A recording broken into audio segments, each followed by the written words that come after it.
रामायण के इस दूसरे भाग में आप सभी का स्वागत है।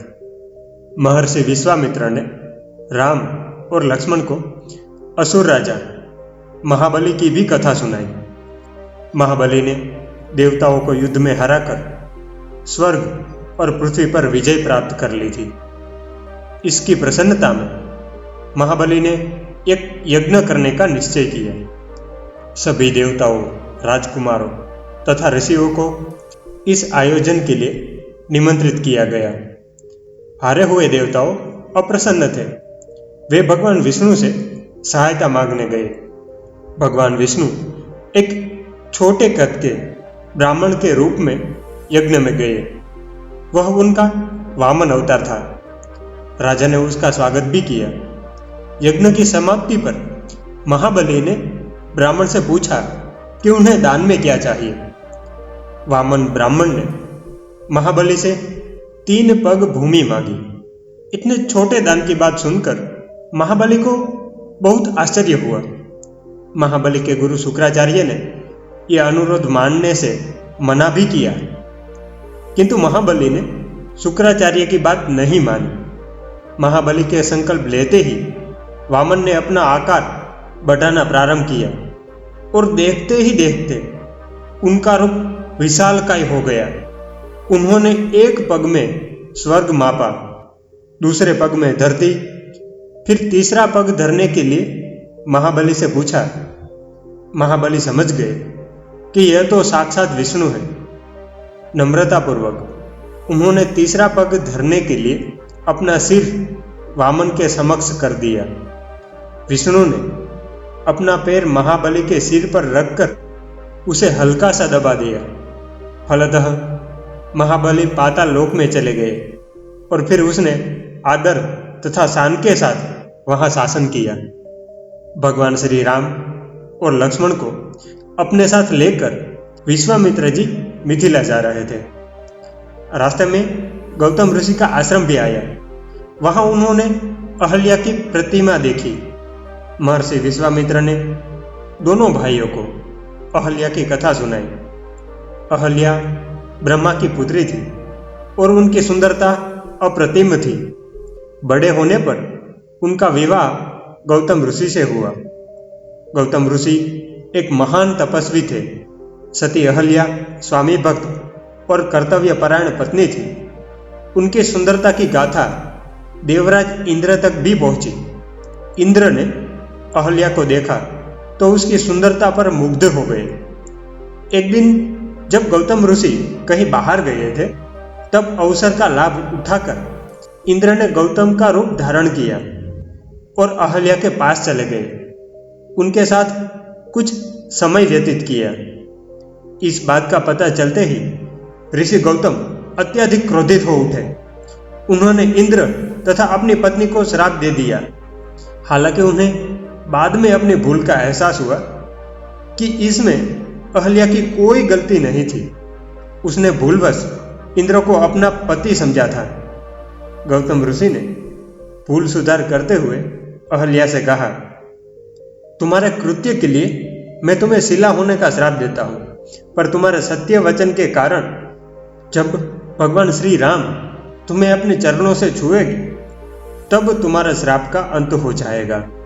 भगवान श्री राम और लक्ष्मण को अहल्या की कथा सुनाकर विश्वामित्र ने उसकी पवित्रता के प्रति राम को आश्वस्त कराया। तत्पश्चात उन्होंने राम को उस पाषाण प्रतिमा को अपने चरणों से छूने की सलाह दी। राम ने सिर झुकाकर विश्वामित्र को नमन किया और धीरे से पाषाण प्रतिमा को छुआ। इस प्रकार गौतम ऋषि द्वारा अहल्या को दिए गए श्राप का अंत हुआ और अहल्या जीवित हो उठी। गौतम ऋषि के साथ अहल्या का पुनर्मिलन हो गया। देवताओं ने आकाश से पुष्प वृष्टि की। गौतम ऋषि तथा अहल्या ने राम के प्रति आभार प्रकट किया और भोजन के लिए अपने आश्रम में निमंत्रित किया। थोड़ी देर आश्रम में विश्राम करके राम और लक्ष्मण विश्वामित्र के साथ मिथिला चल दिए। मिथिला जाते समय रास्ते में रात घिर आई थी। राम, लक्ष्मण तथा ऋषि ने पड़ाव डाला। और रात्रि का भोजन किया। तभी महर्षि विश्वामित्र ने उन्हें राजा जनक की पुत्रियों की कथा सुनाई। राजा जनक की सीता और उर्मिला नामक 2 पुत्रियां थीं। कई वर्ष पूर्व अच्छी फसल के लिए जनक ने यज्ञ करने का निर्णय किया।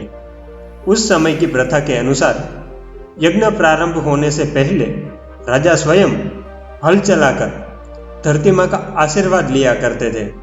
जब राजा ने हल चलाकर खेत की मिट्टी पलटी, तब उनके आश्चर्य का ठिकाना ना रहा।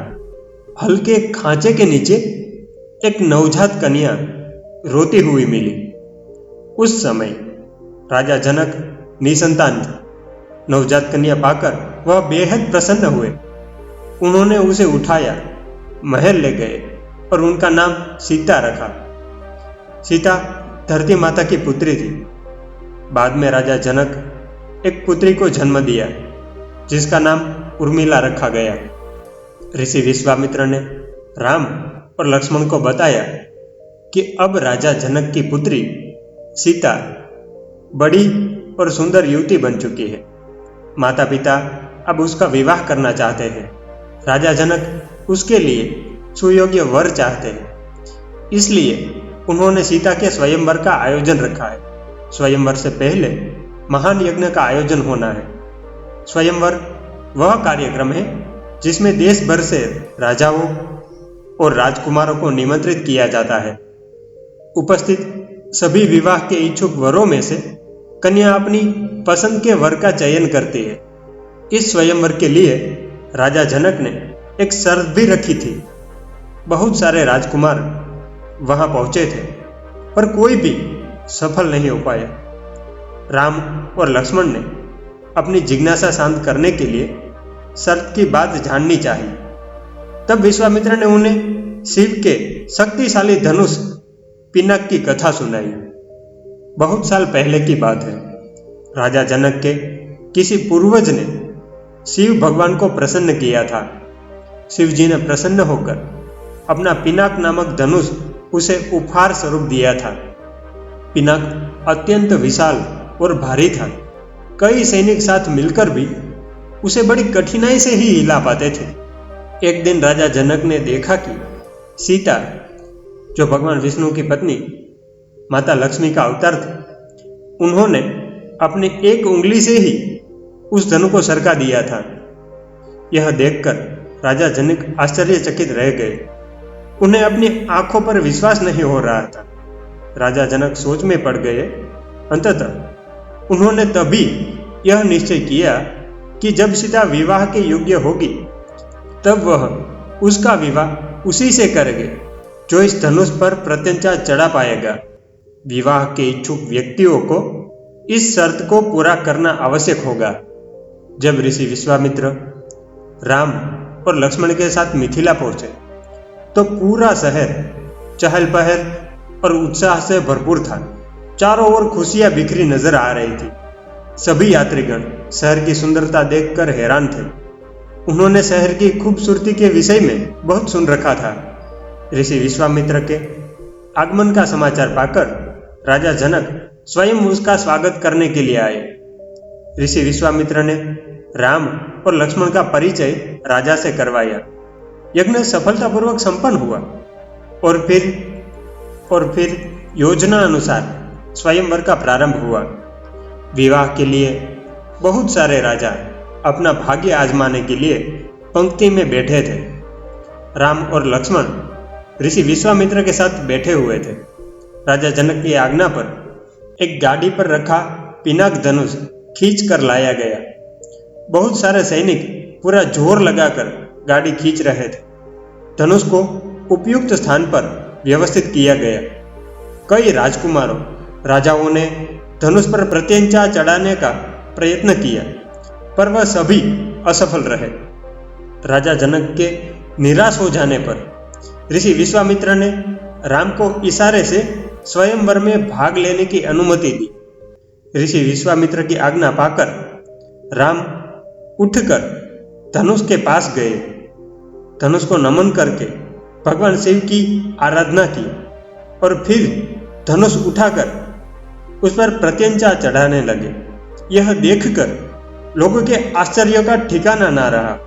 जब राम ने धनुष पर प्रत्यंचा चढ़ाई तो धनुष 2 टुकड़ों में टूट गया। राजा जनक और रानी अनसुया हर्षित हो उठे। सीता के लिए सुयोग्य वर मिल गया था, जो थे अयोध्या के राजकुमार भगवान श्री राम। राजा जनक ने अपने दूत के द्वारा राजा दशरथ के पास यह शुभ संदेश अयोध्या भिजवाया। दशरथ और उनकी तीनों रानियां खुशी से झूम उठी। भांति भांति के उपहार, कपड़े, आभूषण, मिठाइयाँ, फल आदि गाड़ियों में लेकर राजा अपने मंत्रियों के साथ मिथिला विवाह के लिए चल पड़े। मिथिला में विवाह की तैयारियां प्रारंभ हो गई। घरों, मार्गों, महल के चारों ओर सज्जा होने लगी।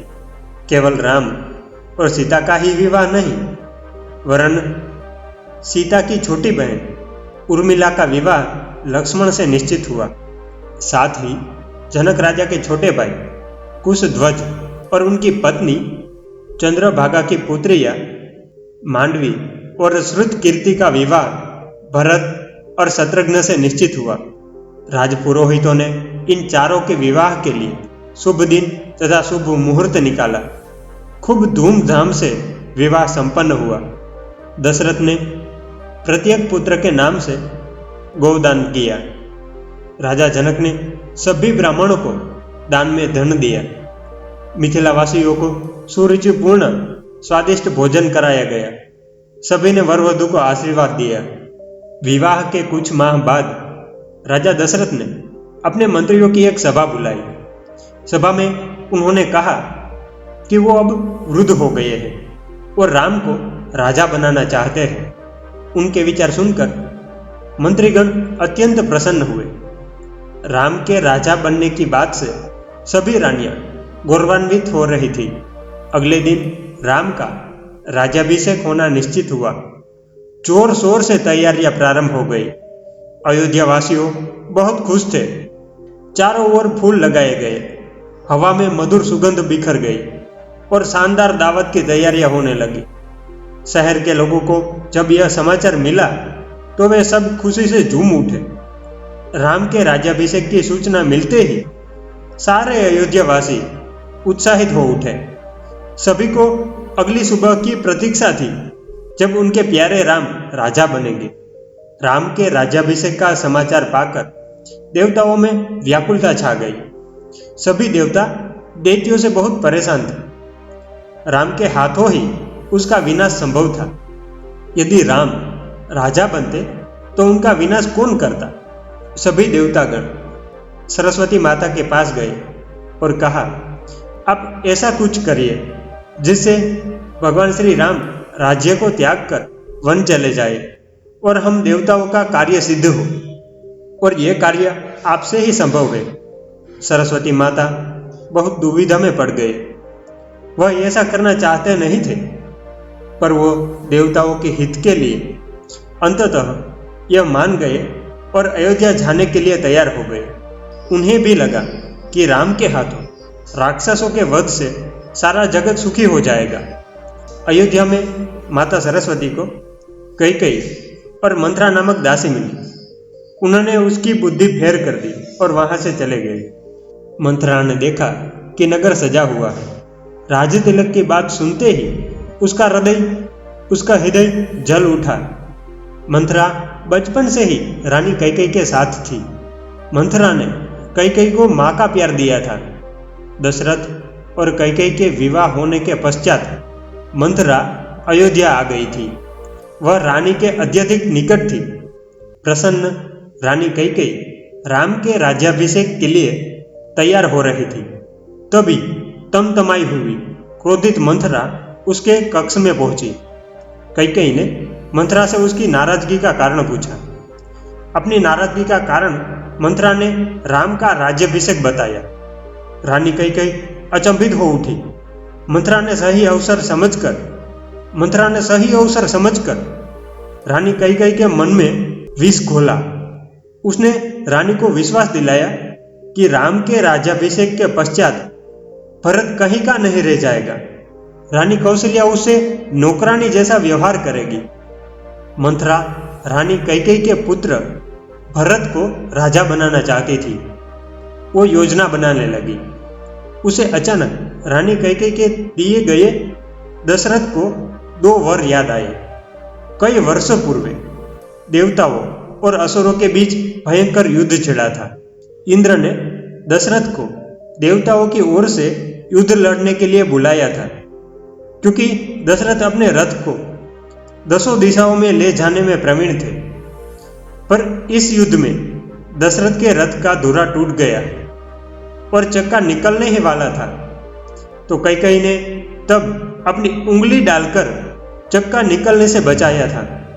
दशरथ घायल होकर बेहोश हो गए। रानी कैकेयी ने सारथी बनकर रथ संभाला और धुरा में उंगली डाले डाले रथ चलाती हुई दशरथ को युद्ध भूमि से सुरक्षित बाहर निकाल लाई। वस्तुतः उसे ऋषि का वरदान होने से उसके हाथ बहुत मजबूत थे। होश में आने पर दशरथ ने कैकेयी से प्रसन्न होकर 2 वर मांगने के लिए कहा। कैकेयी ने कहा था कि उसके 2 वर उधार रहे, समय आने पर वह उन्हें मांग लेगी।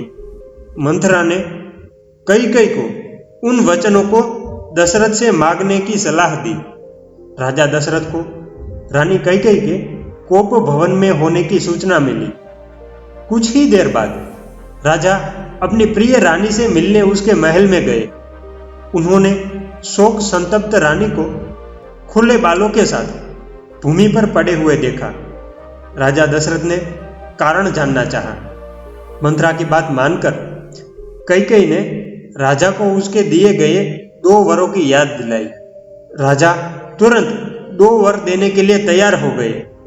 तभी रानी कैकेयी ने कहा कि पहले वर में वो भरत का राज्याभिषेक चाहती है और दूसरे वर में राम के लिए 14 वर्ष का वनवास। यह सुनते ही राजा सदमे में आ गए। उन्होंने कैकेयी को बहुत समझाया, पर उन्हें अपना वचन भी निभाना था। राजा दशरथ इस दर्द और सदमे को बर्दाश्त नहीं कर पाए और बीमार हो गए।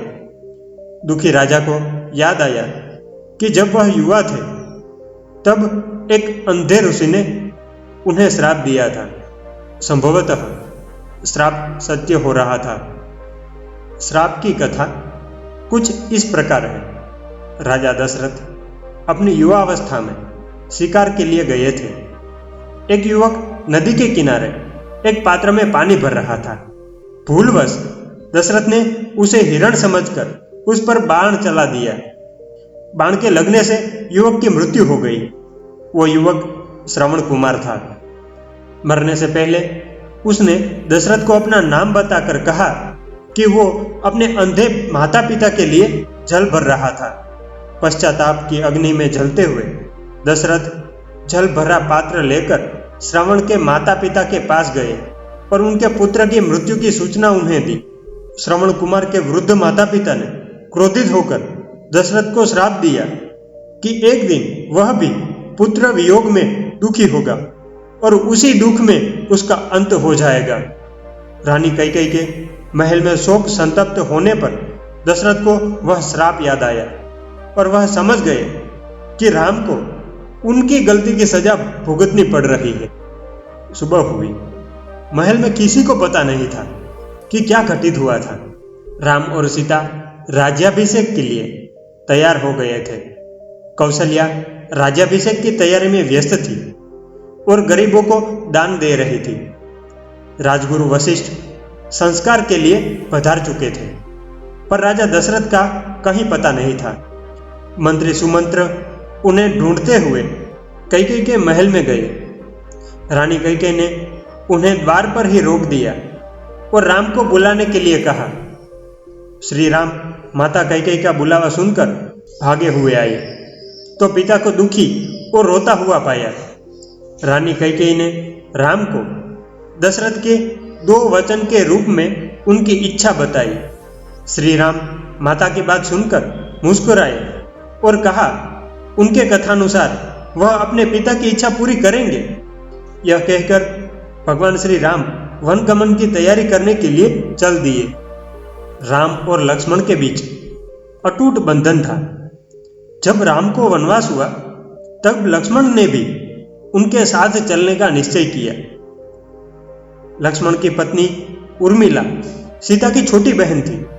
उसने भी अपनी बहन सीता की तरह अपने पति लक्ष्मण के साथ जाना चाहा, किंतु लक्ष्मण ने उसे महल में रहकर माताओं की सेवा तथा महल के अन्य कार्यों में सहयोग देने के लिए कहा। लक्ष्मण ने अपनी स्थिति स्पष्ट करते हुए कहा कि वह भाई और भाभी की रक्षा करने के लिए उनके साथ जा रहे हैं, जिससे विपत्ति पड़ने पर वह उनके सहायक हो सके। इस कार्य के लिए वह पूरे 14 वर्ष भ्राता राम की रक्षा में सजग रहेंगे और निद्रा से दूर रहेंगे, जिससे भाई भाभी को कोई कष्ट न हो। अचानक घटित इस घटना के कुछ समय बाद ही खुशियों से भरे वातावरण पर दुख का साया मंडराने लगा। अयोध्या का महल दुखी महल में बदल गया, मानो उल्लास कहीं खो गया हो।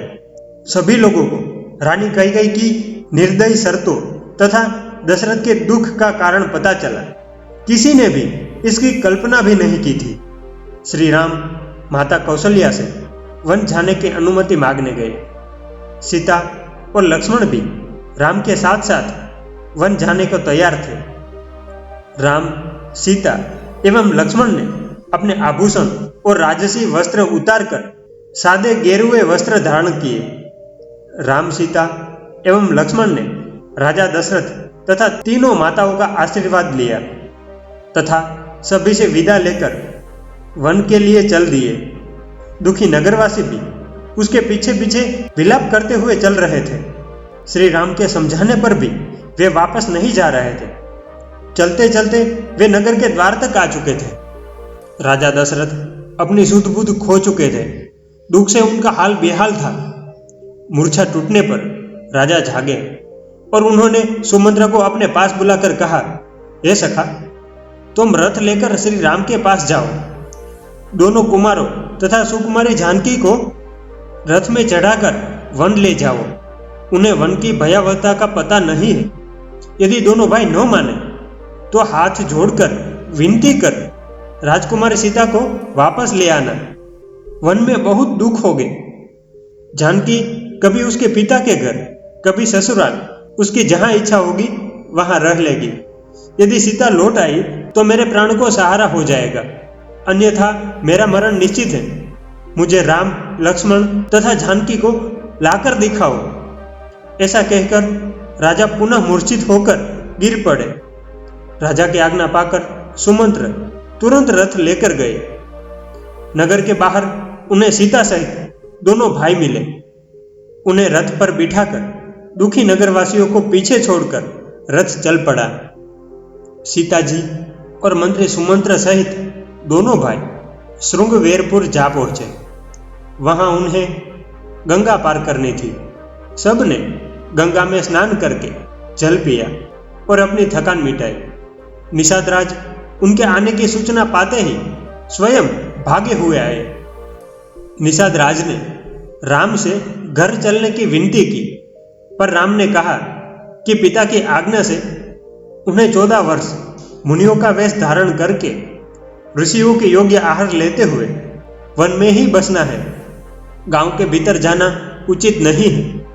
निषादराज ने दुखी मन से फिर वहीं पेड़ के नीचे कुश और कोमल पत्तों से बिस्तर बनाया। पवित्र मीठे कोमल फलों को दोनों में भरकर जल रख दिया। राम ने ही वहीं पड़ाव डाला। अगले दिन राम ने सुमंत्र को समझा बुझाकर वापस महल भेज दिया।